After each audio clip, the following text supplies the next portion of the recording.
Iran की missile कहने को तो आसमान में उड़ रही है, लेकिन उसका धुआं आम आदमी की आंखों में आंसू ला रहा है। हाँ, आज भारत में लोग सुबह उठकर अखबार नहीं पढ़ रहे, हेडलाइंस नहीं देख रहे टीवी पर, वो रसोई में जाकर सिलेंडर हिलाकर देख रहे हैं कि भैया आज चाय बनते बनते गैस तो नहीं खत्म हो जाएगी। क्योंकि दिल्ली में जो सिलेंडर 913 का मिलना चाहिए था वो बाजार से गायब है और ब्लैक में 2000 से 2500 तक मिल रहा है। कॉमर्शियल गैस का तो हाल और बुरा है, 3000 से 6000 तक पहुंच गया। वहीं टपरी वाली चाय जिसे पीकर हम दिन भर की जंग लड़ने को तैयार होते थे, आज उसका प्याला हाथ में लेते कड़वाहट महसूस हो रही है। कड़वाहट पत्ती में नहीं है, कड़वाहट कीमत में है, क्योंकि गैस मिल नहीं रहा। तो चाय वाले जीतू नंदू ने 10 रुपए से दाम जो है वो 15-20 कर दिया है। वो समोसा जो मिडिल क्लास वालों का नाश्ता था, आज या तो हलवाई की दुकान पर छोटा हो गया है या फिर उसका दाम जो है वो 2 गुना हो गया है। और यहीं से भारत को ईरान की जंग के धुएं में अपने आंसू दिखाई पड़ते हैं, क्योंकि असर उसके किचन में, उसके पेट पर, उसकी जेब में रखे उसके बटुए पर हो रहा है। हैरानी की बात यही है कि ये मिसाइल ईरान में गिर रही है, लेकिन हमारे यहां मुसीबत हो रही है।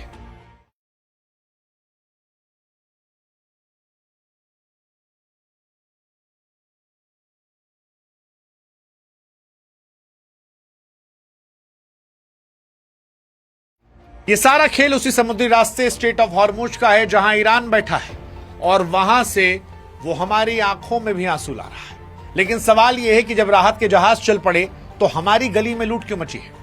नमस्कार, मैं हूं शुभांकर मिश्रा और आज की कहानी मिडिल क्लास भारत की है। हालांकि इससे पहले कि आपको हम डराएं या आप डर में हो, उस डर को हम और बढ़ाएं, बताएं, एक अच्छी खबर दे देते हैं जो शायद इस डर के बीच में आपके चेहरे पर मुस्कुराहट ले आए। वो मुस्कुराहट ये कि भारत की तमाम कोशिशों के बाद ईरान ने उन फंसे हुए जहाजों को रास्ता दिया है और 2 बड़े गैस टैंकर समंदर के रास्ते भारत में बढ़े। सरकार कह रही है कि अगले कुछ दिन में सब कुछ ठीक हो जाएगा। टीवी पर हेडलाइन चल रही है, राहत आ जाएगी, लेकिन आम आदमी अभी भी परेशान है। और उसका सवाल है कि भैया जब समंदर में जहाज चल पड़ा है तो फिर ये गैस वाला जो है ये स्टॉक खत्म होने का बोर्ड क्यों लटका रहा है। हकीकत यह है कि इन जहाजों को भारत पहुंचने में 4 से 7 दिन लग जाएंगे, लेकिन इन 4-7 दिन में वो अवसरवादी लोग, वो माफिया जो जानते हैं कि आफत आई है, इस आफत में हमारी आपकी जेब को हल्का करना चाहते हैं। हाँ जी, जहाज समंदर में है लेकिन किल्लत हमारी आपकी चौखट पर है। ये माफिया इस 7 दिन के गैप को लूट महोत्सव की तरह मनाना चाहते हैं। लड़ाई जो है वो ग्लोबल है, लेकिन लूट जो है उसे ये लोकल करना चाहते हैं और इसी वजह से हमारे आपकी जेब पर असर पड़ रहा है। दरअसल ईरान की जंग हमारी थाली तक कैसे पहुंची, इसे आसानी से हम समझाते हैं। तो देखिए, सरकार ने घर की सप्लाई बचाने के लिए दुकानों वाली कॉमर्शियल गैस पर रोक लगा दी, जिसका नतीजा यह हुआ कि हलवाई और रेस्टोरेंट के पास गैस खत्म हो गई। जयपुर, दिल्ली, एनसीआर से खबरें आई, कई ढाबे बंद हो रहे या लकड़ी कोयले पर खाना बना रहे। जो खुले हैं वो ब्लैक में 6000 तक का सिलेंडर खरीद रहे। अब गैस महंगी होगी तो फिर हलवाई या तो समोसे का दाम बढ़ाएगा या साइज छोटा करेगा। चाय वाला जो है वो कप छोटा करेगा या फिर दाम बढ़ा देगा। और इसी किल्लत से बचने के लिए इंडक्शन और बिजली वाले चूल्हे लोग खरीदने लगे। वहां भी लूट मच गई। मतलब दुकानों पर इंडक्शन की बिक्री जो है वो 100 गुना बढ़ गई, जिससे 2000 वाला इंडक्शन अब 4000 में बिक रहा है। पर असली डर महीने के अंत का है, जब बिजली का बिल करंट मारेगा। ये जंग का असली असर नहीं है, ये हमारे सिस्टम की कमजोरी थी जो जमाखोरों को पकड़ नहीं पाई, और इसी मजबूरी का फायदा उठाकर लोग लूट कर रहे हैं। लेकिन सवाल ये क्या हमारे पास कोई सिस्टम नहीं था जो देखे कि भैया गोदाम में कई सिलेंडर पड़ा है। क्योंकि सब ठीक वाले दावे के बीच में गैस की लंबी कतार आज भारत का सच है। सरकार कह रही है कि घरेलू सप्लाई को पहली प्रायोरिटी रखा है, प्रोडक्शन 25% बढ़ाया है, ब्लैक करने वालों छापेमारी हो रही है। सुनने में ये अच्छा लग रहा है, लेकिन जमीनी हकीकत यह भी है कि छापेमारी के बाद भी सिलेंडर नहीं मिल रहा। सरकार कह रही है सप्लाई पक्की, लेकिन हकीकत ये कि एक पिता को गैस खरीदने के लिए बच्चे की स्कूल की फीस के पैसे खर्च करने पड़ रहे हैं, क्योंकि सिलेंडर अब सोने के भाव मिल रहा है। सवाल सीधा कि क्या पीएम मोदी की ऊर्जा सुरक्षा फाइलों तक सीमित है? जब जहाज आ रहे हैं तो एजेंसियां अभी भी स्टॉक क्यों दबा रही हैं और प्रशासन का ट्रैकिंग सिस्टम क्यों फेल है? क्या यह किल्लत वाकई युद्ध की वजह से है या लापरवाही की वजह से जो जमाखोरों पर सरकार ने छोड़ रखी? छापेमारी की खबरें तो रोज छपती हैं, लेकिन आपने सुना कि बड़े गैस माफिया का लाइसेंस रद्द हुआ या जेल हुई? नहीं सुना। और जब तक बड़े मगरमच्छों को पकड़ा नहीं जाएगा, ये छोटे छोटे प्यादे यूं ही नाचते रहेंगे, क्योंकि मिडिल क्लास आदमी सिर्फ टैक्स भरने के लिए लग रहा है। उसकी सुरक्षा की जिम्मेदारी लेने वाला कोई नजर नहीं आ रहा। और ये कहानी सिर्फ गैस तक नहीं है, गैस से किल्लत की मार सबसे ज्यादा लोअर मिडिल क्लास और गरीब आदमी पड़ी है, जिसने ऑटो के मीटर को भी बढ़ा दिया है। गैस क्राइसिस की सबसे महंगी मार जो है वो सीधे आपके आने जाने पर पड़ी।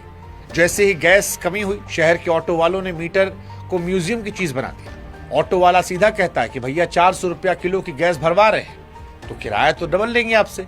अब आम आदमी की बेबसी देखिए, उसे पता है कि उसे खुलेआम लूटा जा रहा है, लेकिन ऑफिस समय पहुंचने के लिए वो 50 रुपए की जगह 100 रुपया दे रहा है। लोग इंटरनेट पे अपना दर्द लिख रहे हैं कि आधी सैलरी तो बस गैस और किराए में खत्म हो रही। अब सवाल ये, क्या सरकार को नहीं पता कि ट्रांसपोर्ट सेक्टर में क्या चल रहा है? क्या प्रशासन ने चेक नहीं किया सीएनजी स्टेशनों पर 2-2 किलोमीटर लंबी लाइन क्यों लग रही? ये महंगाई युद्ध की वजह से उतनी नहीं है जितनी उस मैनेजमेंट की कमी से है जो सरकार को करना था।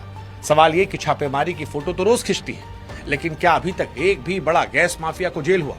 जब तक आम आदमी की जेब कटती रहेगी, माफियाओं की तिजोरी भरती रहेगी, तब तक बाबू सिस्टम जो है वो कागज पर महान बना रहेगा और इसका असर मिर्च धनिया से लेकर होटल की थाली तक दिखेगा।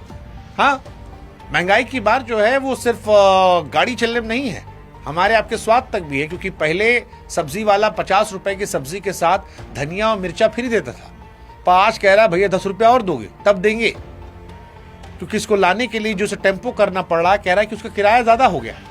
आप किसी छोटे होटल में खाना खाने जाइए, मेन्यू कार्ड पर हाथ से लिखे हुए रेट चिपका दिए गए, क्योंकि होटल मालिक कह रहा है भैया कमर्शियल सिलेंडर 6000 का है, हम क्या करें?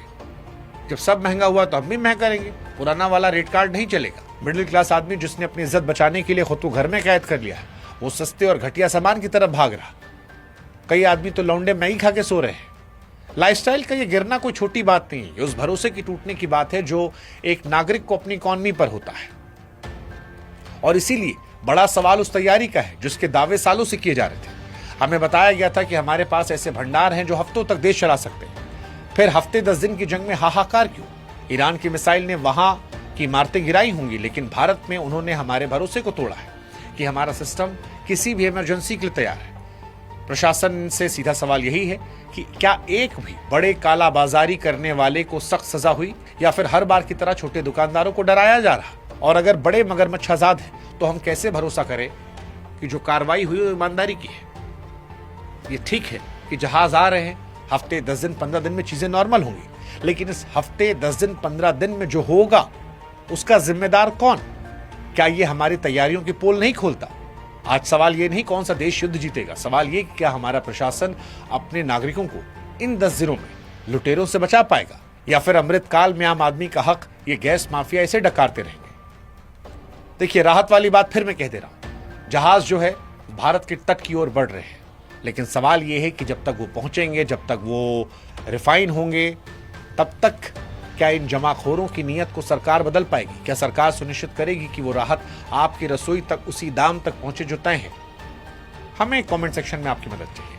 आप जिस शहर में हैं वहां का नाम लिखिए, सिलेंडर का सरकारी रेट लिखिए, कितने मिल रहा है, चाय समोसा का रेट लिखिए, साथ ही बताइए कि आपको कितना इंतजार करना पड़ा। बताइए, इस आवाज को बुलंद कीजिए, आप भी लोगों से शेयर कीजिए और मिलकर हमको अपडेट करते रहिए। तभी मिलकर कुछ हो सकता है, सिर्फ हंगामा करने से कुछ नहीं होगा। कोशिश हमारी आपकी होनी चाहिए कि नीयत बदले, कुछ परिवर्तन हो, और उस परिवर्तन के लिए हम सबको मिलकर मुट्ठी मजबूत करनी पड़ेगी, एक साथ होना पड़ेगा।